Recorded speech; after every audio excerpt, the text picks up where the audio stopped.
Hello बच्चों, let's see the question first.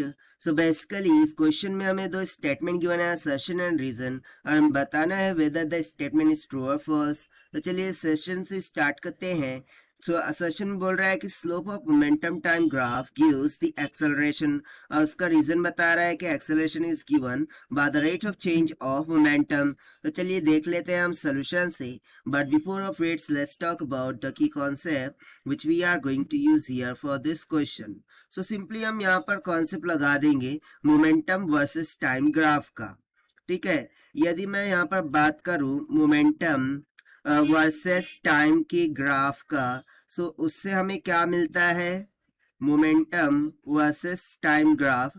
So momentum versus time graph में यदि हम स्लोप को देखें, सो स्लोप मिल जाएगा dp बाय dt के इक्वल, राइट, जहां पर p किसको रिप्रेजेंट कर रहा होगा, मोमेंटम को। Now if you see that, so momentum को हम क्या लिखते हैं, mass into velocity. So can I say that it will become d by dt of m into v। ना m मास होता है, v वेलोसिटी, मास तो कांस्टेंट है, उसको बाहर निकाल लेते हैं। सो यहाँ से सिंपली मुझे स्लोप इज इक्वल्स टू क्या मिल जाएगा, m dv बाय dt के बराबर। Now dv by dt rate of change of velocity with respect to time, ये तो एक्सेलरेशन होता है, यानी कि सिंपली मुझे slope of momentum versus time की कर्व किसके बराबर मिल गया, मास into acceleration. Now if you remember the concept, Newton's के सेकंड लॉ ऑफ मोशन से मास इनटू एक्सेलरेशन ये किसके बराबर होता था, फोर्स के बराबर होता था। दैट मीन्स कि ये स्लोप हमें क्या दे रहा है, फोर्स दे रहा है। That is the force is equals to mass into acceleration.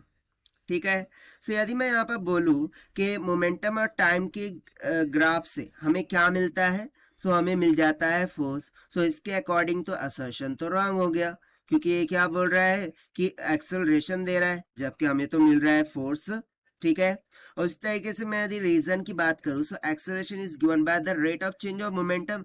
अरे भाई ये तो गलत हो गया, क्योंकि देखिए एक्सेलरेशन का फॉर्मूला क्या होता है, dv by dt, that is rate of change of velocity with respect to time.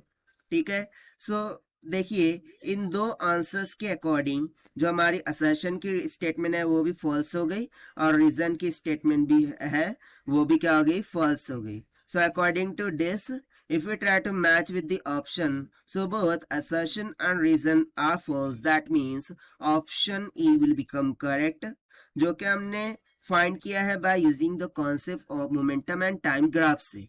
So this is the required solution. I hope you understood well. Best of luck. Thank you.